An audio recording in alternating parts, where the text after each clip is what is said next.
నమస్తే, నేను రోజా. మానవ చరిత్రలో మరుగున పడిన చీకటి కోణాలను ఆవిష్కరించే విజ్ఞాన వీచికలకు వేదిక ఈ మిస్ట్రీస్ హిస్టరీస్. ఓం నమః శివాయ అంటూ ఓనమాలు దిద్దుకున్నాం. తెల్లారి లేస్తే ఓంకారాన్ని జపిస్తూ ధ్యాన సాధన చేస్తాం. మన శాస్త్రం ఓంకారమే సర్వమంటుంది. ఈ అనంతమైన సృష్టికి, జ్ఞానానికి ఆది శబ్దం ఓంకారమేనంటుంది. మన వైదిక సంప్రదాయంలో ప్రతి మంత్రం ముందు ఓంకారం అనే బీజాక్షరం వాడతాం. ఓంకారం అనే అక్షరం భగవంతుడిని, భక్తుడిని ఏకం చేసే నాద సాధనం అంటారు. కేవలం ఓంకార జపం చేసినంత మాత్రాన హ్యూమన్ బాడీలోకి పాజిటివ్ ఎనర్జీ వస్తుందా అంటే వస్తుందని శాస్త్రవేత్తలు చెప్తున్నారు. అంతేకాదు, శరీరంలో ఉన్న 7 చక్రాలు ఉత్తేజితమవుతాయంట. ఇలా ఎన్నో అపూర్వ రహస్యాలను నిగూఢంగా దాచుకున్న ఓం బీజాక్షర విశేషాలను నేటి మిస్ట్రీస్ హిస్టరీస్లో చూద్దాం.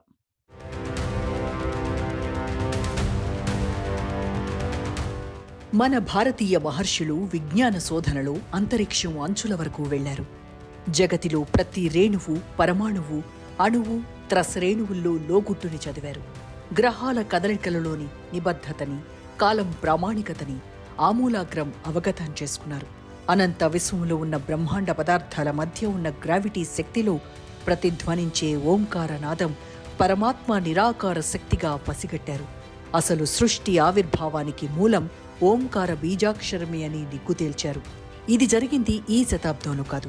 ప్రపంచానికి జ్ఞానం అంటే తెలియని రోజుల్లోనే మన పూర్వీకులు విశ్వ గవాక్షాలను తెరిచి విశ్వ వినువీధుల్లో విహరించారు. వేద భూమి ఔన్నత్యాన్ని ఖండాంతరాలకు చాటారు.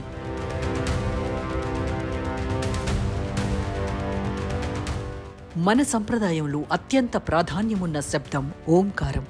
అంతేకాదు, మన వైదిక జీవన సరళిలో వేదశాస్త్రం ప్రకారం ఏ మంత్రమైనా ఓంకారంతోనే ప్రారంభమవుతుంది. అన్ని మంత్రాలలోకి శక్తివంతమైన మంత్రం ఓం అనే ఏకాక్షర మంత్రం. ఈ ఓం అనే ఏకాక్షరాన్నే ప్రణవమంటారు. ఓంకార మంత్రోచ్చారణ జీవునికి పరమాత్మ అనుగ్రహాన్ని సులభతరం చేసే సాధనం. సర్వశ్రేష్ఠుడైన భగవంతుని ఆకార నిరాకార నాదరూపం ప్రణవనాదం. అదే ప్రథమ నామం. అదే పరబ్రహ్మ స్వరూపం. ఈ ఏకాక్షరమైన ఓంకారం నుంచి సకల జగత్తు పుట్టిందని మన వేదాలు చెబుతున్నాయి.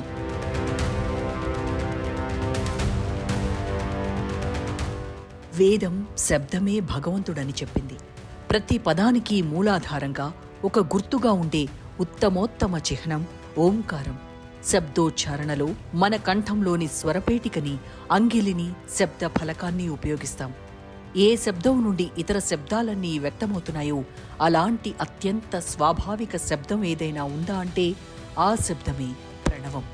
అది ఓంకారం. ఇందులో ఆ, ఊ, మా అనే మంత్రాలున్నాయి.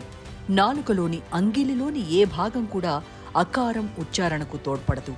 ఇది ఓంకారానికి బీజంగా ఉంది. చివరిది మాకారం. పెదవులని మూసి దీన్ని ఉచ్చరిస్తారు. నీటిలోని మూలభాగం నుండి అంత్యభాగం వరకు కూడా ఉచ్చారణ సమయంలో దొర్లుకుంటూ ఉంటుంది. ఇలా శబ్ద ఉచ్చారణ ప్రక్రియనంతా ఓంకారం తెలియచేస్తోంది. అందువలన ఓంకారాన్ని స్వీకరించటం జరిగింది.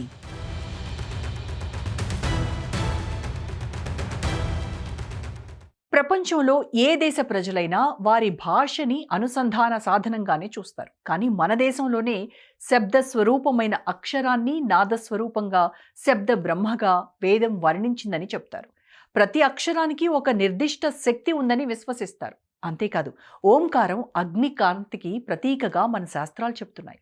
అంతటి ప్రాధాన్యాన్ని సంతరించుకున్న ఓంకారానికి అటు ఆధ్యాత్మికంగానూ, మంత్రశాస్త్ర పరంగానూ, శాస్త్రీయంగానూ, ఖగోళ పరంగానూ ఎంతో విశిష్టత ఉంది. ఆ విశేషాలను చూద్దాం.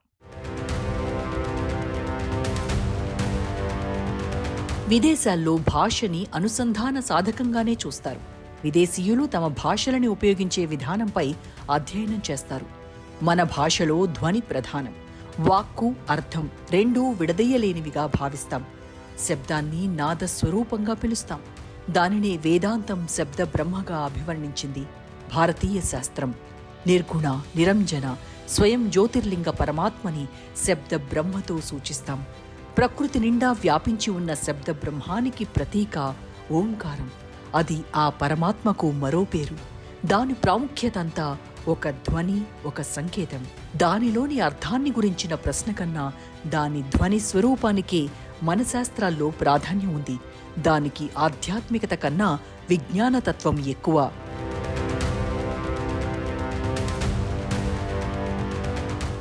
సాధకుడు అంతరంగాన్ని కదపగలిగే శక్తి ఓంకారానికి ఉంది. మనస్సు లోతుల్లోని పొరల్లో దాగి ఉండే వాసనలనే, మలినాలను బయటకు విరజిమ్మి ఆత్మతత్వాన్ని గుర్తు చేసేది ఓంకారం. ఓంకార జపం చేస్తే చిత్త మాలిన్యాలను తొలగిస్తుంది. ఓంకార శబ్దాన్ని ఉచ్చరిస్తే మానవ శరీరంలోని మూలాధార చక్రం నుంచి సహస్రార చక్రాలపై పనిచేసి వాటిని చైతన్యవంతం చేసి లక్ష్య సిద్ధిని, ఆనందాన్ని కలిగిస్తుంది. శబ్దం నుంచే యోగం వైపు తీసుకెళ్లే అద్భుత సాధనం ఓంకారం. ప్రకృతి నిండా వ్యాపించిన శబ్ద బ్రహ్మానికి ఓంకారం ప్రతీక. నాద బ్రహ్మాన్ని పట్టుకుంటే పరమాత్మ వైపు మనం అడుగులు వేసినట్టే. అందుకే మన మహర్షులు ఓంకారాన్ని మోక్ష సాధనంగా అభివర్ణించారు. ఓంకార నాదం వినడం వల్ల, ఓంకార శబ్దాన్ని ఉచ్చరించడం వలన ఆ శబ్ద తరంగాల ద్వారా ఆత్మశక్తిని మేల్కొల్పవచ్చు. పరమాత్మ స్వరూపాన్ని అన్వేషించే వారికి ఓంకారం దారి చూపుతుంది. ఓంకారం మహిమ విశ్వవ్యాప్తంగా ఎంతో మంది అంగీకరించారు. అయితే ఆ ఓంకార స్వరానికే కాదు, ఓంకార రూపానికి కూడా ఒక విశిష్టత ఉంది.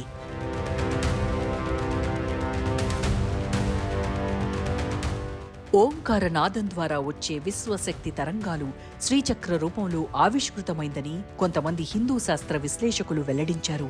ఓంకారం అంటే శివశక్తుల సంయోగమేనని శైవాగమ పండితులు చెబుతారు.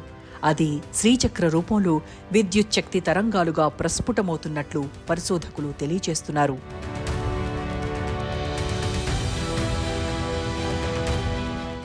ఓంకారం జీవుడికి పరమాత్మ అనుగ్రహాన్ని సులభతరం చేసే సాధనం. ఈ నేపథ్యంలో అసలు మంత్రం అంటే ఏంటి అన్న సందేహం కొంతమందికి రావచ్చు. ఇక్కడ మంత్రం అంటే మననాత్రాయతే ఇతి మంత్రః అని అర్థం. మననం చేయడం వలన రక్షించేది మంత్రం అని అర్థం.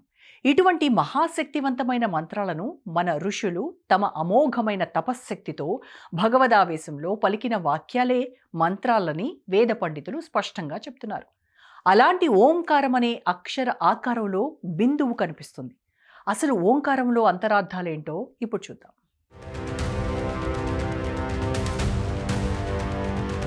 ఓంకారం బిందు సంయుక్తం నిత్యం ధ్యాయంతి యోగినః కామదం మోక్షదం చైవ ఓంకారాయ నమో నమః. బిందువుతో కూడిన ఓంకారానికి అర్థమేంటి అంటే మనందరం ఓంకారం నుండి జన్మించిన బిందువులం అనే అర్థం తెలుస్తోంది. ఈ సత్యం తెలుసుకున్న యోగులు ఓంకారాన్ని ధ్యానిస్తారు. ప్రణవాన్ని ఎప్పుడూ ఉచ్చరించటం వలన, దాని పరమార్థాన్ని తెలుసుకోవడం వలన మానవుడు ఆనందాన్ని, మోక్షాన్ని పొందగలుగుతున్నాడు.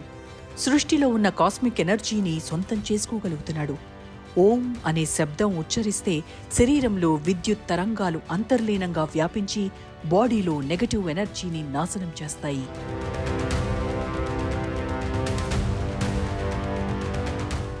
ఐం, శ్రీం, హ్రీం, క్లీం అనే బీజాక్షరాలను ఆయా దేవతల పేర్లతో కలిపి జపించినప్పుడు శక్తివంతాలైన మహామంత్రాలవుతున్నాయి. మన ఇష్టదేవతను ప్రసన్నం చేసుకోవడమే మంత్రం లక్ష్యం. ఈ మంత్రాలు 3 విధాలు. క్షుద్రంతో ఉచ్చాటన చేసే తామస మంత్రాలు, యుద్ధంలో గెలుపు కోసం చేసే రాజస మంత్రాలు, ఆధ్యాత్మిక సాధనకై జపించే సాత్విక మంత్రాలు, ఛందోబద్ధంగా ఉన్నవి రుక్కులు, గద్యాత్మకంగా ఉన్న మంత్రాలు యజస్సులు. ఇలా అన్ని మంత్రాలకు ముందు ఓంకారాన్ని చేర్చి జపిస్తాం. ఎందుకంటే ఓంకారం లేని మంత్రం ఫలవంతం కాదు. అలాంటి మంత్రం ప్రాణవాయువు లేని నిర్జీవ శరీరం లాంటిది. ఈ ఓంకారం ఆ సర్వేశ్వరుని నుంచి ఒక జ్యోతిగా ప్రారంభమై అందులో నుంచి ఒక నాదం ధ్వనించింది. ఆ ధ్వని ఓంకారం. ఓం నుంచి వేదరాశులు ఉద్భవించాయి. ఋగ్వేదం నుండి అకారం, యజుర్వేదం నుండి ఉకారం, సామవేదం నుండి మకారం కలిసి ఓంకారం ఏర్పడిందని ఋషులు చెబుతున్నారు.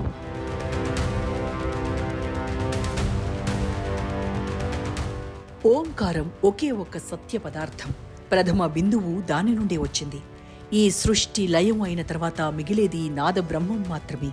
పంచభూతాలలో సూక్ష్మాంశమైన ఆకాశం శక్తినాద బ్రహ్మం. సృష్టికి ఆదిలో మూల కారణంగా ఉంది ఈ నాద బ్రహ్మమే. ఆ నాద బ్రహ్మం, అదే ఓంకారం, అదే బ్రహ్మాండం, అదే దిక్కులు, అదే రాత్రింబవళ్ళు. ఏవీ లేని సృష్టి ఆది దశలో ఒక అవ్యక్త నాదం వినిపించింది. అదే ఓంకారం. దాని ధ్వని తరంగాలు క్రమంగా వ్యాపించి దిక్కులు ఏర్పడ్డాయి. ఆ దిక్కుల నుండి భిన్న ఛందస్సులు, వేదాలు క్రమంగా దాని ఆధారంతో సృష్టి ఏర్పడింది. సృష్టి ఆరంభంలో ఒక శబ్దం ఏర్పడిందనే విషయాన్ని అన్ని మతాలు అంగీకరిస్తున్నాయి. అంతేకాదు, ఇదే విషయాన్ని శాస్త్రవేత్తలు సైతం ఒప్పుకున్నారు. బిగ్ బ్యాంగ్ థియరీ ప్రకారం ఇది నిజమనేందుకు శాస్త్ర సిద్ధాంతాలు కూడా అందుబాటులోనే ఉన్నాయి.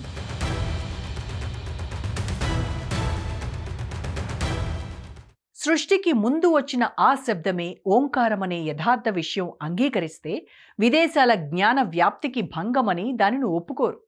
ఓంకారం విశ్వానికి ఆది, మధ్య, అంతం కూడా ఓంకారమే. మనిషి దానిని తెలుసుకోవడం వలన చాలా ప్రయోజనం పొందగలడని శాస్త్రం చెప్తోంది. అంటే ప్రాణుల హృదయాలలో ఈశ్వరుడిగా ఉంది ఈ ఓంకారమే అని గ్రహించాలి. అంతటా వ్యాపించి ఉన్న ఓంకార మహిమలను గ్రహిస్తే మానవాళికి శోకం అనేది ఉండదంటోంది వేదం.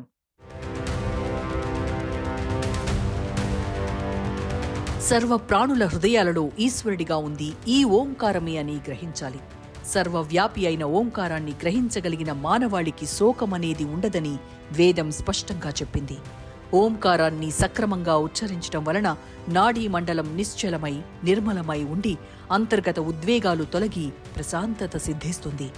నిత్యం ఉదయం సాయంకాలం 3 నుండి 11 సార్లు దాకా ఓంకారోచ్చారణ చేస్తే దాని వలన చేకూరే స్వస్థత జీవితంలోని ఒడిదుడుకులను క్రమపరిచి ప్రశాంత జీవితాన్ని అందిస్తుంది. నాడీ మండలం శక్తి ప్రేరకం. మన సకల చర్యల ద్వారా అనేక నాడులలో చలనం ఏర్పడుతుంది. కానీ సూక్ష్మనాడులు మాత్రం చలించవు. సూక్ష్మనాడీ మండల చలనానికి భృకుటి, వెన్నుపూసలలో విశాల వాయు తరంగాలు సృష్టింపబడాలి. ఓంకారాన్ని సక్రమ విధానంలో ఉచ్చరించటంలోనే అలాంటి సూక్ష్మనాడులు ప్రేరేపించబడతాయని ఆధునిక వైద్యులు చెబుతున్నారు.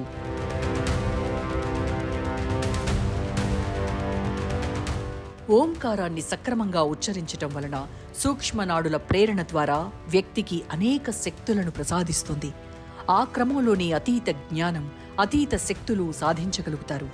అలా ఓంకారం మనిషిలో నిద్రాణమై ఉన్న అనేక శక్తులను వెలుగులోకి తెస్తుంది. మీకు మీరే పరీక్ష చేసుకోవచ్చు. ఓంకారాన్ని నిత్యం ఒక నిర్దిష్ట ప్రమాణాలతో ఉచ్చరిస్తే మీలో క్రమంగా వచ్చే మానసిక పరిణామం మీకు ఆనందాన్ని, ఆశ్చర్యాన్ని కలిగిస్తుంది.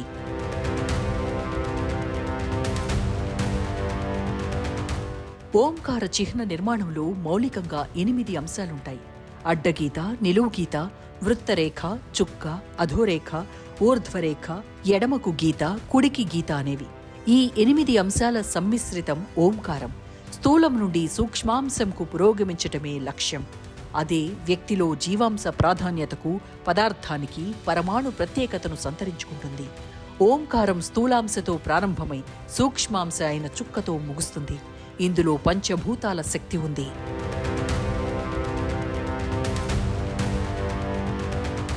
స్థూల, సూక్ష్మ కారణాలనే అవస్థలు 3 భ్రాంతి వలన ఏర్పడినవే తప్ప నిజంగా అవి లేవు. ఉన్నది పరబ్రహ్మం ఒకటే. ఆ 3 అవస్థలు అసత్యాలు అనే విషయం ప్రణవంలోని అకార, ఉకార, మకారాల ద్వారా గ్రహించి తానే పరబ్రహ్మం అనే జ్ఞానం పొంది అఖండ ఆనందమయుడై నిలిచేట్లు ఆ ప్రణవం చేస్తుంది. అదే జీవన్ముక్తి, అదే కైవల్యం, అదే మోక్షం. అజ్ఞానికి ఈ లోకమే శాశ్వతం. అలా అనుకుంటూనే కల కరిగిపోయినట్లు తాను, తనలా లోకంలో సమస్తము తొలగిపోతూ ఉండటం ఆలోచించలేడు. జ్ఞానికే సరైన జ్ఞానం కలుగుతుంది. అందుకు తోడ్పడేదే ఓంకారం.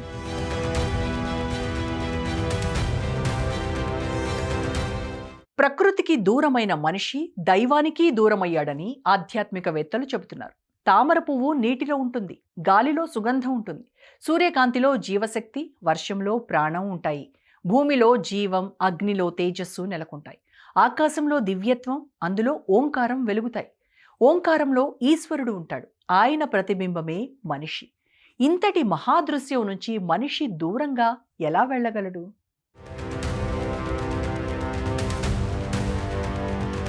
ఓంకారం బ్రహ్మానికి ప్రతీక, సృష్టి స్థితి లయలకు ఆధారం. ఓంకారం ఉచ్చరించటం ద్వారా పరబ్రహ్మాన్ని పొందొచ్చు. పరబ్రహ్మాన్ని తెలుసుకున్న వారికి సర్వం సిద్ధిస్తుందని కఠోపనిషత్తు వివరిస్తుంది. ఈ అక్షరమే బ్రహ్మం. ఈ అక్షరమే సర్వోత్తమం. ఈ అక్షరాన్ని తెలుసుకున్న వారికి ఏది కోరితే అది సిద్ధిస్తుంది. బ్రహ్మం అంటే సగుణ బ్రహ్మమని, సర్వోత్తమం అంటే నిర్గుణ బ్రహ్మం అని అర్థం. ఓంకారం బ్రహ్మానికి ప్రతీక కాబట్టి అదే బ్రహ్మం అని ధ్యానించాలి. ఓంకారాన్ని ఆలంబనగా చేసుకుని సాధన చేయడం చాలా ఉత్తమమని కఠోపనిషత్తు చెబుతుంది. ఓంకారం సాధన చేసినట్లయితే పరబ్రహ్మ సాక్షాత్కారం సిద్ధిస్తుందంటారు పండితులు. ఓం అనే శబ్దాన్ని ఆ, ఊ, మా అనే 3 మంత్రాలుగా విభజించింది మాండుక్యోపనిషత్తు. ఇవి జీవిలోని 3 దశల గురించి వివరిస్తుంది. ఆ అంటే మెలకువ, ఊ అంటే కలలు, మా అంటే గాఢ నిద్ర.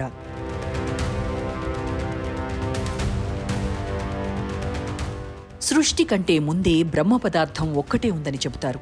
అప్పుడది మహానిశ్శబ్ద రూపంగా ఉండేది. అలాంటి మహానిశ్శబ్దం నుండి నాద బ్రహ్మం ఉదయించింది. అదే భగవంతుడి అనాది నాదం. అదే ఓంకారం. దాని నుండి పంచభూతాత్మకమైన సృష్టి వెలువడింది. అవే ఆకాశం, వాయువు, అగ్ని, జలం, భూమి. ఓంకారం సృష్టి అంతటా అంతర్లీనమై వ్యాపించి ఉంది. అంతేకాదు, ఓంకారం ప్రాణులన్నింటిలోనూ వ్యాపించి ఉంది. కనుక దీనిని ప్రణవం అని పిలుస్తారు. నీ హృదయంలోనూ విశ్వహృదయంలోనూ మారుమ్రోగుచున్న అనాది ప్రణవనాదం ఓంకారమే.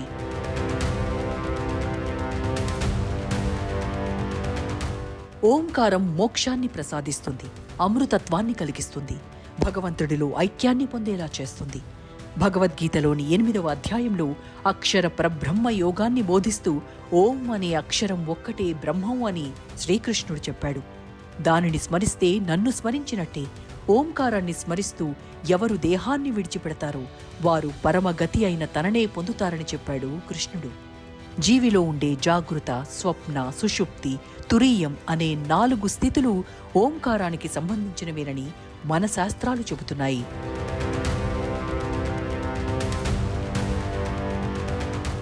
ఓంకారం గుర్తులోని తొలి పై వక్రరేఖ కలలు రాని గాఢనిద్ర సూచిస్తుంది. ఈ దశలో నిద్రపోయే వ్యక్తి అంతర్లీన స్పృహని పాడు చేయలేరు. ఈ దశలో మానవుడు దేనిని ఆశించడు, ఏ కళా కనడు. అతని గురించి అతనికి ఏ ఆలోచనలు ఉండవు. దీనినే కారణ శరీరం అంటారు. 2వ వక్రరేఖ కలలు కనే దశని సూచిస్తోంది. అంటే మెలకువకు గాఢ నిద్రకు మధ్యలో ఉండే దశ. ఈ దశలో స్పృహ లోపలికి మారబడి ఉంటుంది. ఈ సమయంలో స్వప్నికుడు కనురెప్పకు వెనక ఉండే ఓ విస్తీర్ణమైన ప్రపంచాన్ని అనుభవిస్తాడు. 3వది పెద్దదైన క్రింది వక్రరేఖ మెలకువ దశకు ప్రతినిధి. ఈ దశలో స్పృహ పంచేంద్రియాల ద్వారా బయటకు వెల్లడి చేస్తుంది. ఇది అందరికీ సహజంగా ఉండే అనుభవం. దీనిని స్థూల శరీరం అంటారు. 4వది ఈ పాక్షిక వృత్తం మాయకు ప్రతినిధి. ఇది ఓంకారంలో పై చిహ్నానికి క్రింది చిహ్నానికి వేరుగా ఉంటుంది. మాయ మన ఆధ్యాత్మిక ఎదుగుదలని ఆపేస్తుంది. అలాగే ఇది మనల్ని అత్యధిక సంతోషానికి చేరువ కానివ్వకుండా ఆపేస్తుంది. 5వ దశ సంపూర్ణ దశ. ఈ దశ పూర్తి నిశ్శబ్దంతో కూడిన ప్రశాంత, స్వచ్ఛమైన చేతనత్వాన్ని కలిగిన అనుభూతి గత దశల కంటే భిన్నంగా ఉంటుంది. ఇది 5th డైమెన్షన్ కలిగి ఉంటుంది.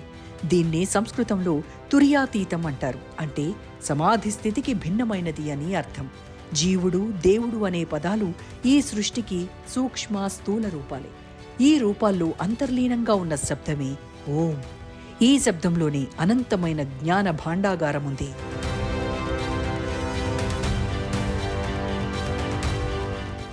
భారతీయులు పవిత్రంగా భావించే ఓంకారం ఓ అద్భుత మంత్రం. ఆ మంత్రాన్ని మనసులో జపించినంత మాత్రానే మనసుకి ఎంతో శాంతి కలుగుతుంది. ఏదో అద్భుత శక్తి మనల్ని ఆవహిస్తుంది. ఓంకారనాదం ఎంత శక్తివంతమైందో ప్రత్యేకంగా చెప్పక్కర్లేదు. తాజాగా ఓంకార నామ జపం గొప్పతనం మరోసారి వెలుగు చూసింది. ఏడుస్తున్న తన చిన్నారిని నిద్రపుచ్చేందుకు ఓ తండ్రి ఆశ్చర్యంగా ఈ ఓంకారాన్నే లాలిపాటలా ఉపయోగించాడు. అప్పటి వరకు తండ్రి చేతిలో గుక్కపట్టి ఏడుస్తున్న ఆ పసిగుడ్డు అది వింటూ నిద్రలోకి జారుకుంది. అంతేకాదు, నాసా సూర్యుడి నుంచి వస్తున్న శబ్దాలని రికార్డ్ చేసి ఆ శబ్దాన్ని ఓంకార శబ్దానికి దగ్గరగా ఉందని ధృవీకరించింది.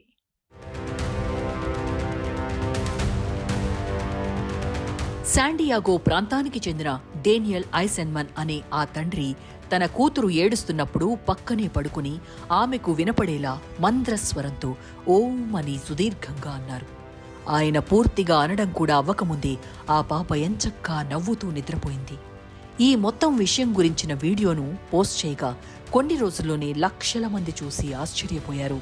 సూర్యుని నుంచి వస్తున్న శబ్దాలను నాసా రికార్డ్ చేసింది. సూర్యుని నుండి వచ్చేవి ఓంకార తరంగాలేనని వెల్లడి చేసింది.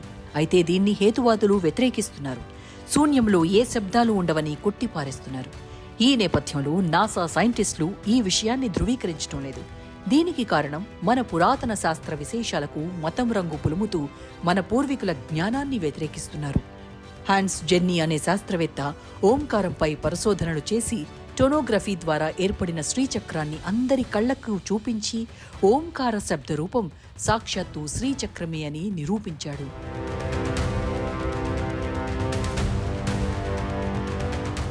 విశ్వామిత్ర మహర్షి సృష్టికి ప్రతిసృష్టి చేసే సందర్భంలో తపోదీక్షలో ఉన్నప్పుడు ఈ ధ్వని విని తన తోటి మహర్షులకు దాని గురించి తెలియచేశాడని ఐతిహ్యం. అప్పుడు వారందరూ కలిసి ఈ ధ్వనికి ఓం అని నామకరణం చేశారు.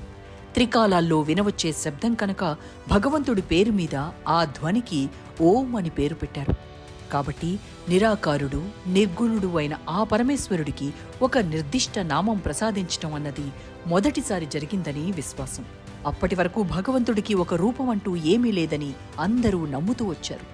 అందుకే ఈ వాస్తవాన్ని ఒక పట్టాన నమ్మడానికి ఎవ్వరూ ముందుకు రాలేదు. ఓం ఏకాక్షరం బ్రహ్మ అంటే ఈ అనంతకోటి బ్రహ్మాండ నాయకుడి ఏకాక్షర నామమే ఓం అని గీతాకారుడు చెప్పాడు.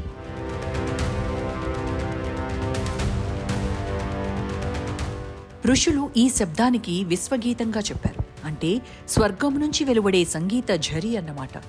ఋషులు మరో విషయం కూడా కనుక్కున్నారు. అదేమిటంటే అనంత విశ్వంలో సెకనుకు 20,000 మైళ్ల వేగంతో పరిభ్రమిస్తున్న గెలాక్సీలన్నీ కలిపి 1/2 MV2 కైనెటిక్ ఎనర్జీని ఉత్పత్తి చేస్తున్నాయి.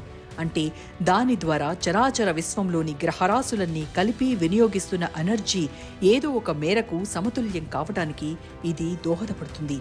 దీన్నే గాయత్రిలో ప్రణవంగా పేర్కొన్నారు. అంటే గెలాక్సీలన్నీ కలిసి ఉత్పత్తి చేసే ఎనర్జీకి స్టోర్ హౌస్ వంటిదన్నమాట. ఈ ఓంకార శబ్దం ఒక్కో గ్రహంలో ఒక్కో హెర్జ్లో వినిపిస్తుందని శాస్త్రవేత్తలు చెబుతున్నారు. భూభ్రమణం వలన వచ్చే ఓంకార శబ్దం 136.1 హెర్జ్ ఫ్రీక్వెన్సీలో ఉంటుందని శాస్త్రవేత్తలు చెబుతున్నారు. ఈ ఓం శబ్దం ఒక్కో గ్రహంలో ఒక్కో ఫ్రీక్వెన్సీలో వస్తుందని తెలుస్తోంది.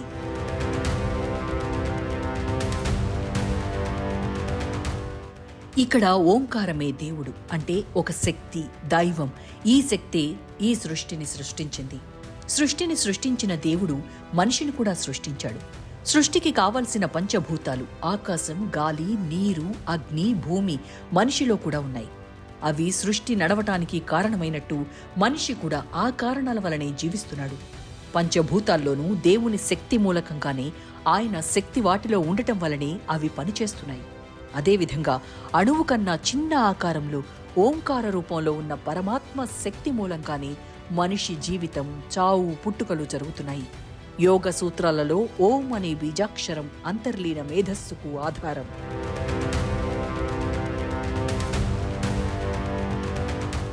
ఓం అనే ఈ బీజాక్షరం ఈ చరాచర విశ్వంలోని గ్రహరాశులన్నీ కలిసి తమ పరిభ్రమణ సమయంలో సృష్టిస్తున్న మొత్తం ధ్వని ఓంకారాన్ని పోలి ఉందన్న వాస్తవాన్ని తెలియజేస్తున్నాయి. ఇదే నిజం, ఇదే శాశ్వతం. మనిషి నమ్మినా నమ్మకపోయినా సత్యం అనేది ఎప్పటికీ మారదు. మనిషి అభిప్రాయాలే మారుతూ ఉంటాయి. ఆకార నిరాకార స్వరూపుడైన భగవంతుని వైపు అడుగులు వేయటానికి మనిషి ఆలోచన తరంగాలు దిశని మార్చుకోవాల్సిందే.